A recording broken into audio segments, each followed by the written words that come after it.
Hi everyone, today I'm going to be showing you how I made this ice texture using tinfoil.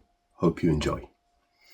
So first thing to do here is just get a sheet of tinfoil and scrunch it up quite loosely. You don't want to scrunch this up too tight because as you pull it apart in just a second, you're going to end up tearing it to shreds. So we want a nice clear, well, as much of a clear sheet as we can. So just scrunch it up loosely and then unfold it as carefully as you can. Do this a couple of times if you want more texture coming through. Once you've got it how you want it, lay the tinfoil down flat and smooth it with your finger so that you get a nice level sheet. We're not looking to smooth out the creases that we've made. We're just looking to get it so that it's a flat sheet and we can easily glue it. What you can do at this stage, if you want to create more of a vein like you will find in cracked ice, is basically pinch the tinfoil between your fingers and then try and flatten it. And this will create these really nice lines running all the way through the sheet. Once you're happy, flip the tinfoil over and you'll actually see that on one side we've almost got a void where the creases on the other side have come through. And on the reverse, we've got creases. So you've got two different textures with this, very subtle differences, but play around with them and you'll see that, especially when we get to the painting stage, there'll be significant differences. What we're going to be doing in this tutorial is using the side opposite the side we've flattened. So when you lay the sheet down and you smooth it out with your finger, flip it over, that's the side that we want showing on our texture for this tutorial.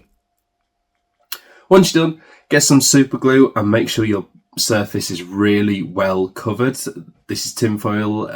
Any water-based glue isn't really going to work here, so make sure that you use a good super glue and make sure all the edges are sealed so that nothing teases up. You may find during this process that you knock the edges, especially if you're doing bases, and paint can come off.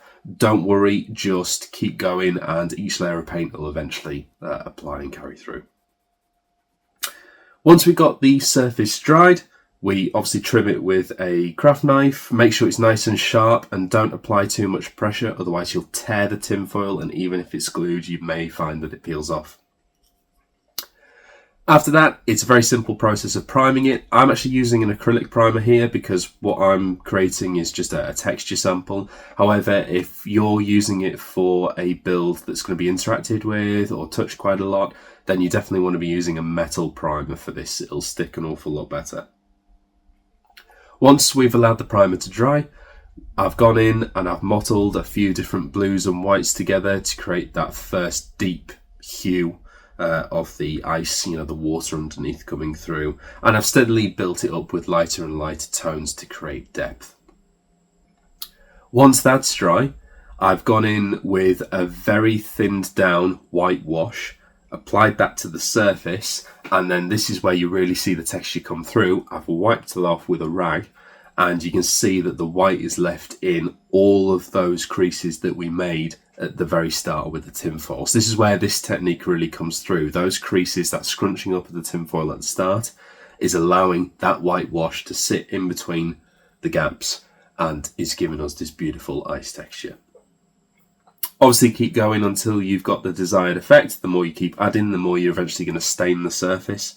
But once you're happy, I've just gone in here with a paintbrush and some thinned down white acrylic paint and just applied some cracks in the ice just to finish off that texture. And if you've done it right, you'll see that there's a bit of depth between those really deep blues at the start and then the white on the top.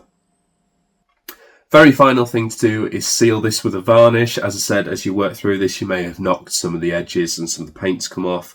Keep reapplying it, but you want to eventually add a varnish to make sure that this doesn't keep happening in the future. And I've just added a gloss varnish because it's ice, it's going to be reflective. So there we have it. Really simple, easy texture to do, nothing complicated here. It's just a case of playing around with how much you're scrunching up the tinfoil and what kind of shapes and veins you wanted to make to bring it all together. But there we are. There's how to create ice using tinfoil. Hope you enjoyed.